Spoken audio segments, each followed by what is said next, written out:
وَلِيُمَحِّصَ اللَّهُ الَّذِينَ آمَنُوا وَيَمْحَقَ الْكَافِرِينَ أَمْ حَسِبْتُمْ أَن تَدْخُلُوا الْجَنَّةَ وَلَمَّا يَعْلَمِ اللَّهُ الَّذِينَ جَاهَدُوا مِنكُمْ وَيَعْلَمَ الصَّابِرِينَ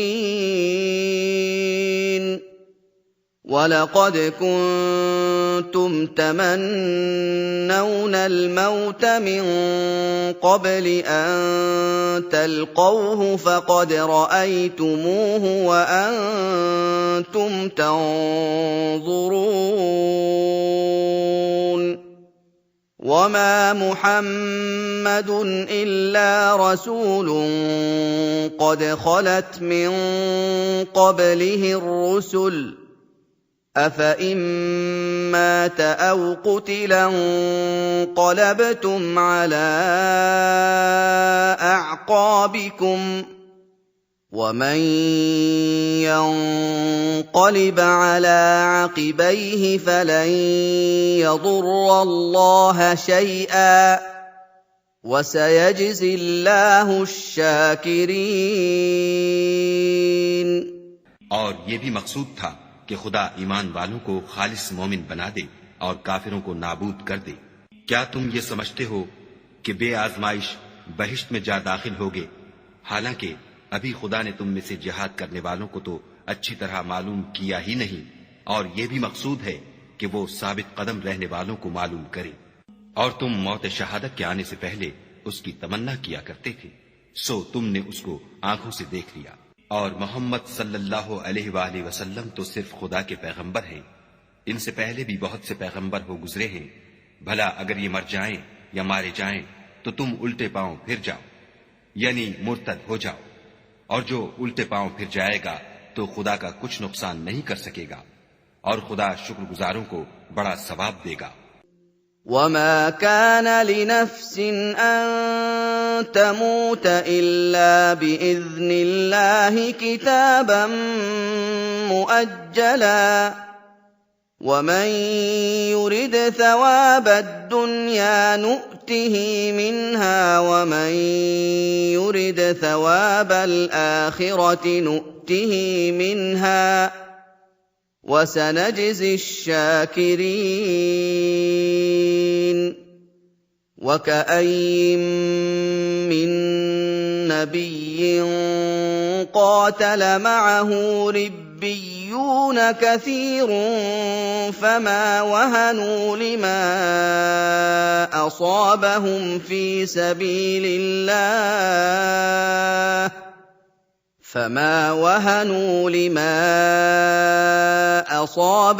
فِي سَبِيلِ اللَّهِ وَمَا ضَعُفُوا وَمَا اسْتَكَانُوا ۗ وَاللَّهُ يُحِبُّ الصَّابِرِينَ. وَمَا كَانَ قَوْلَهُمْ إِلَّا أَن قَالُوا رَبَّنَا اغْفِرْ لَنَا ذُنُوبَنَا وَإِسْرَافَنَا فِي أَمْرِنَا وَثَبِّتْ أَقْدَامَنَا وَانصُرْنَا عَلَى الْقَوْمِ الْكَافِرِينَ. और किसी शख्स में ताकत नहीं कि खुदा के हुक्म के बगैर मर जाए।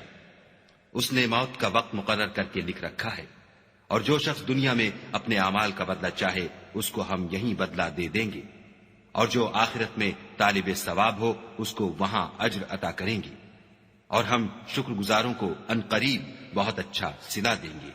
और बहुत से नबी हुए हैं जिनके साथ होकर अक्सर अहलुल्लाह खुदा के दुश्मनों से लड़े हैं, तो जो मुसीबतें उन पर राह खुदा में वाक़े हुई, उनके सबब उन्होंने न तो हिम्मत हारी और न बुज़दिली की, न काफिरों से दबे, और खुदा इस्तक़लाल रखने वालों को दोस्त रखता है।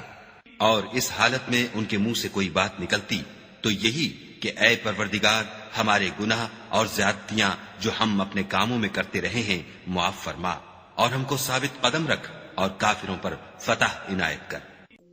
فآتاهم الله ثواب الدنيا وحسن ثواب الآخرة والله يحب المحسنين يا أيها الذين آمنوا إن تطيعوا الذين كفروا يردوكم على أعقابكم فتنقلبوا خاسرين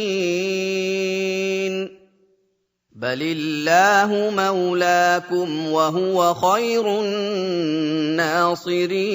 الناصرين سنلقي في قلوب الذين كفروا الرعب بما أشركوا بالله ما لم ينزل به سلطانا ومأواهم النار وبئس مثوى الظالمين तो खुदा ने उनको दुनिया में भी बदला दिया और आखिरत में भी बहुत अच्छा बदला देगा और खुदा नेकुकारों को दोस्त रखता है। मोमिनो, अगर तुम काफिरों का कहा मान लोगे तो वो तुमको उल्टे पांव फेर कर मुर्तद कर देंगे, फिर तुम बड़े खसारे में पड़ जाओगे। ये तुम्हारे मददगार नहीं है बल्कि खुदा तुम्हारा मददगार है और वो सबसे बेहतर मददगार है। हम अनकरीब काफिरों के दिलों में तुम्हारा रोग बिठा देंगे, क्योंकि ये खुदा के साथ शिर्क करते हैं जिसकी उसने कोई भी दलील नाजिल नहीं की, और उनका ठिकाना दोज़ख है। वो जालिमों का बहुत बुरा ठिकाना है। वलक़द सदक़कुमुल्लाहु वअदहु इज़ तहुस्सूनहुम बिइज़निही हत्ता इज़ा फशिलतुम वतनाज़अतुम फिल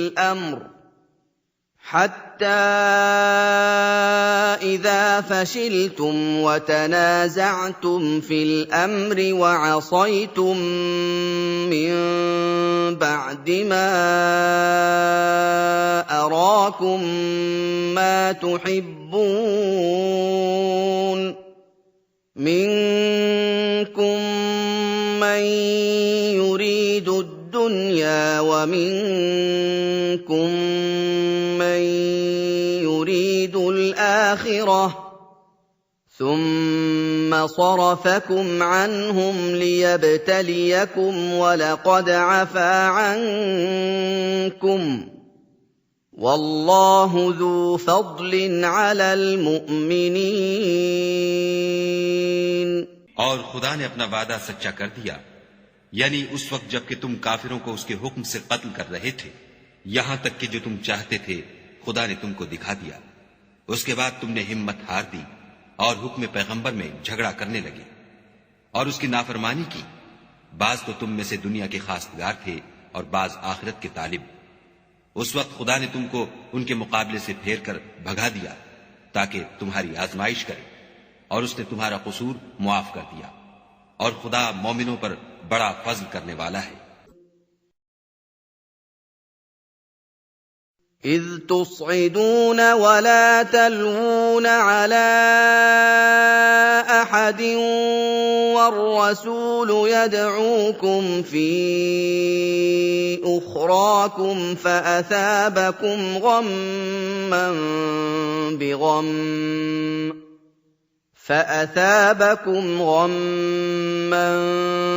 بغم لكي لا تحزنوا على ما فاتكم ولا ما أصابكم والله خبير بما تعملون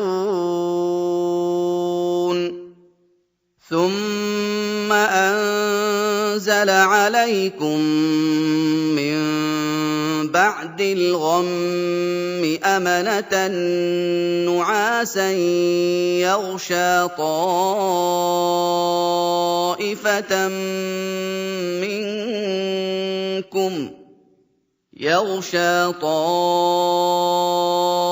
طَائِفَةً مِّنكُمْ وَطَائِفَةٌ قَدْ أَهَمَّتْهُمْ أَنفُسُهُمْ يَظُنُّونَ بِاللَّهِ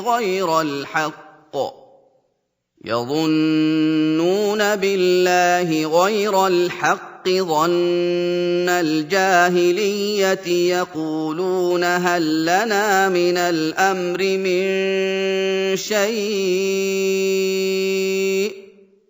قُلْ إِنَّ الْأَمْرَ كُلَّهُ لِلَّهِ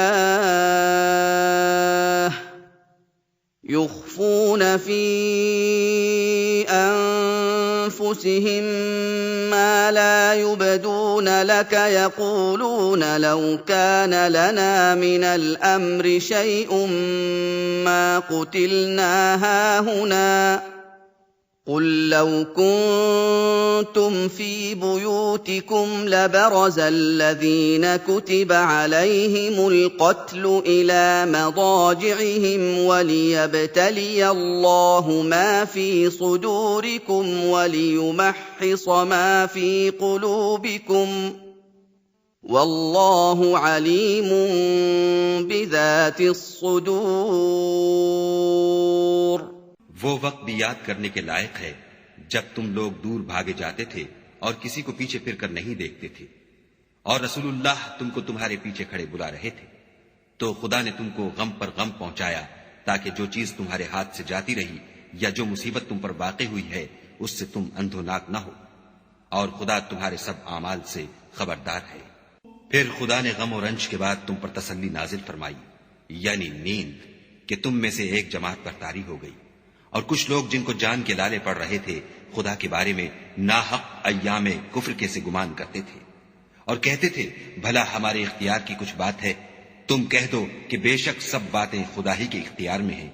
ये लोग बहुत सी बातें दिलों में मख्फी रखते हैं जो तुम पर जाहिर नहीं करते थे। कहते थे कि हमारे बस की बात होती तो हम यहां कत्ल ही न किए जाते। कह दो कि अगर तुम अपने घरों में भी होते तो जिनकी तकदीर में मारा जाना लिखा था वो अपनी अपनी कत्ल गाहों की तरफ जरूर निकल आते। इससे गरज ये थी कि खुदा तुम्हारे सीनों की बातों को आजमाए और जो कुछ तुम्हारे दिलों में है उसको खालिस और साफ कर दे, और खुदा दिलों की बातों से खूब वाकिफ है। इन्नल्लज़ीन तवल्लव मिनकुम यौमल तक़ल जमआन इन्नमा इस्तज़ल्लहुमुश शैतानु बिबअदि मा कसबू वलक़द अफ़ल्लाहु अन्हुम इन्नल्लाह गफ़ूरुन हलीम। या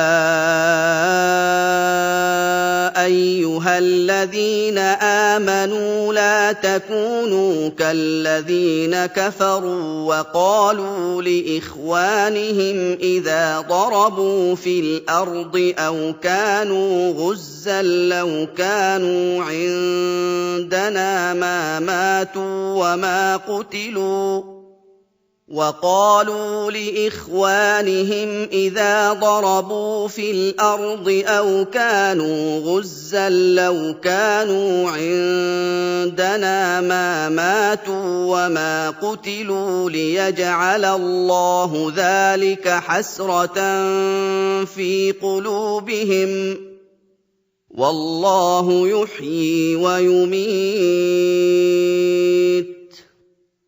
والله بما تعملون بصير। जो लोग तुम में से ओहद के दिन जबकि मोमिनों और काफिरों की दो जमातें एक दूसरे से गुथ गईं, जंग से भाग गए तो उनके बाज अफाल के सबब शैतान ने उनको फुसला दिया, मगर खुदा ने उनका कसूर मुआफ कर दिया। बेशक खुदा बख्शने वाला और बुर्दबार है। मोमिनों, उन लोगों जैसे न होना जो कुफ्र करते हैं, और उनके मुसलमान भाई जब खुदा की राह में सफर करें और मर जाएं या जिहाद को निकलें और मारे जाएं तो उनकी निस्बत कहते हैं कि अगर वो हमारे पास रहते तो न मरते और न मारे जाते। इन बातों से मकसूद ये है कि खुदा उन लोगों के दिलों में अफसोस पैदा कर दे, और जिंदगी और मौत तो खुदा ही देता है, और खुदा तुम्हारे सब कामों को देख रहा है। वलइन कुतिलतुम फी सबीलिल्लाहि औ مُتُّمْ لَمَغْفِرَةٌ مِّنَ اللَّهِ وَرَحْمَةٌ خَيْرٌ مِّمَّا يَجْمَعُونَ وَلَئِن مُّتُّمْ أَوْ قُتِلْتُمْ لَإِلَى اللَّهِ تُحْشَرُونَ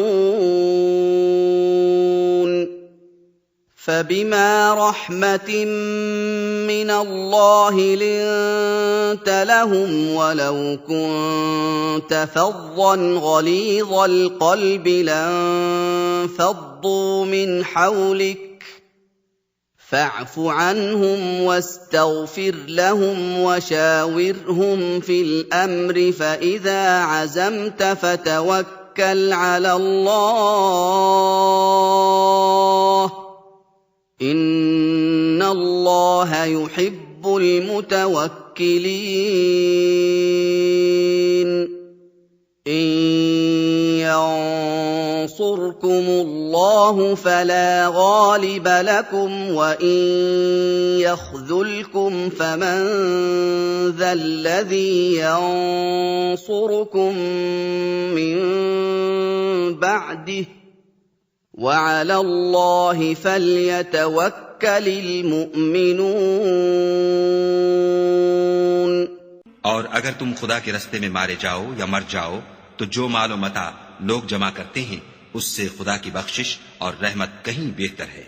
और अगर तुम मर जाओ या मारे जाओ खुदा के हुजूर में जरूर इकट्ठे किए जाओगे।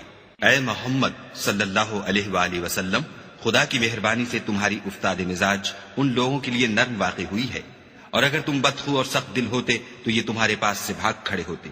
तो उनको मुआफ कर दो और उनके लिए खुदा से मग़फ़िरत मांगो और अपने कामों में उनसे मशवरत लिया करो, और जब किसी काम का अज़्म मुसम्मम कर लो तो खुदा पर भरोसा रखो। बेशक खुदा भरोसा रखने वालों को दोस्त रखता है। अगर खुदा तुम्हारा मददगार है तो तुम पर कोई गालिब नहीं आ सकता, और अगर वो तुम्हें छोड़ दे तो फिर कौन है कि तुम्हारी मदद करे। और मोमिनों को चाहिए कि खुदा ही पर भरोसा रखें। وَمَا كَانَ لِنَبِيٍّ أَن يَغُلَّ وَمَن يَغْلُلْ يَأْتِ بِمَا غَلَّ يَوْمَ الْقِيَامَةِ ثُمَّ تُوَفَّىٰ كُلُّ نَفْسٍ مَّا كَسَبَتْ وَهُمْ لَا يُظْلَمُونَ أَفَمَنِ اتَّبَعَ رِضْوَانَ اللَّهِ كَمَن بَاءَ بِسَخَطٍ مِّنَ اللَّهِ وَمَأْوَاهُ جَهَنَّمُ ۖ وَبِئْسَ الْمَصِيرُ هُمْ دَرَجَاتٌ عِندَ اللَّهِ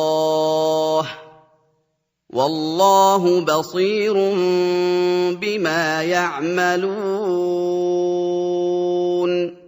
और कभी नहीं हो सकता कि पैगंबर खुदा खयानत करें, और खयानत करने वालों को कयामत के दिन खयानत की हुई चीज खुदा के रूबरू ला हाजिर करनी होगी। फिर हर शख्स को उसके आमाल का पूरा पूरा बदला दिया जाएगा और बेइंसाफी नहीं की जाएगी। भला जो शख्स खुदा की खुशनुदी का ताबे हो वो उस शख्स की तरह मुर्तकिबे खयानत हो सकता है जो खुदा की नाखुशी में गिरफ्तार हो, और जिसका ठिकाना दोज़ख है और वो बुरा ठिकाना है। उन लोगों के खुदा के यहाँ मुख्तलिफ और मुतफावत दर्जे हैं, और खुदा उनके सब आमाल को देख रहा है। لقد من الله على المؤمنين إذ بعث فيهم رسولا من أنفسهم يتلو عليهم آياته ويزكيهم ويعلمهم الكتاب والحكمة وإن كانوا من قبل لفي ضلال مبين أولما أصابتكم مصيبة قد أصبتم مثليها قلتم أنى هذا قل هو من عند أنفسكم إِنَّ اللَّهَ عَلَىٰ كُلِّ شَيْءٍ قَدِيرٌ. खुदा ने मोमिनों पर बड़ा एहसान किया है कि उनमें उन्हीं में से एक पैगंबर भेजे जो उनको खुदा की आयतें पढ़ पढ़ कर सुनाते और उनको पाक करते और खुदा की किताब और दानाई सिखाते हैं। और पहले तो ये लोग सरीह गुमराही में थे। भला ये क्या बात है कि जब ओहद के दिन कुफ्फार के हाथ से तुम पर मुसीबत वाक़ई हुई, हालांकि जंग बद्र में उससे दो चंद मुसीबत तुम्हारे हाथ से उन पर पड़ चुकी है, तो तुम चिल्ला उठे कि हाय आफत हम पर कहां से आ पड़ी। कह दो कि ये तुम्हारी ही शामत आमाल है कि तुमने पैगंबर के हुक्म के खिलाफ किया। बेशक खुदा हर चीज पर कादिर है। وَمَا أَصَابَكُمْ يَوْمَ الْتَقَى الْجَمْعَانِ فَبِإِذْنِ اللَّهِ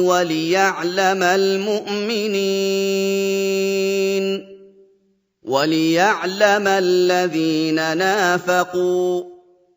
وَقِيلَ لَهُمْ تَعَالَوْا قَاتِلُوا فِي سَبِيلِ اللَّهِ أَوِ ادْفَعُوا. قَالُوا لَوْ نَعْلَمُ قِتَالًا لَّاتَّبَعْنَاكُمْ.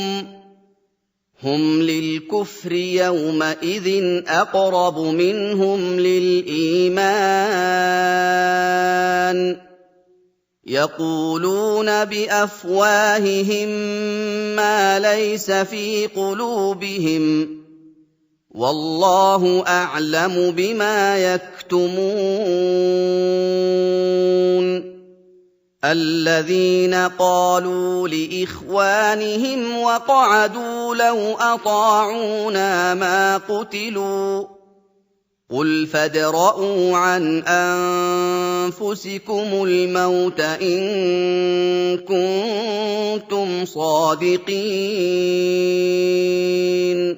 और जो मुसीबत तुम पर दोनों जमातों के मुकाबले के दिन वाक़ई हुई सो खुदा के हुक्म से वाक़ई हुई, और उससे ये मकसूद था कि खुदा मोमिनों को अच्छी तरह मालूम कर ले और मुनाफिकों को भी मालूम कर ले।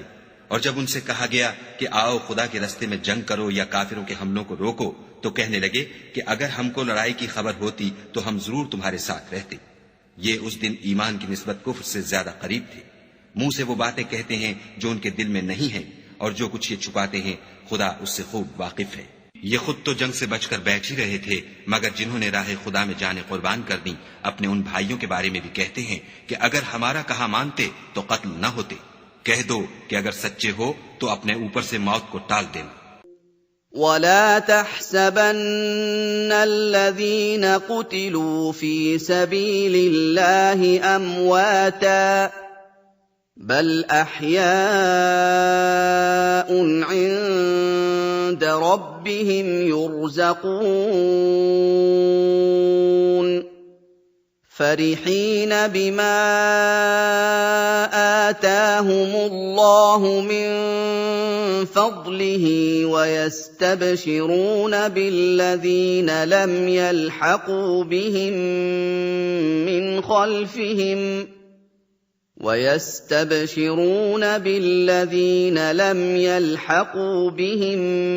مِّنْ خَلْفِهِمْ أَلَّا خَوْفٌ عَلَيْهِمْ وَلَا هُمْ يَحْزَنُونَ.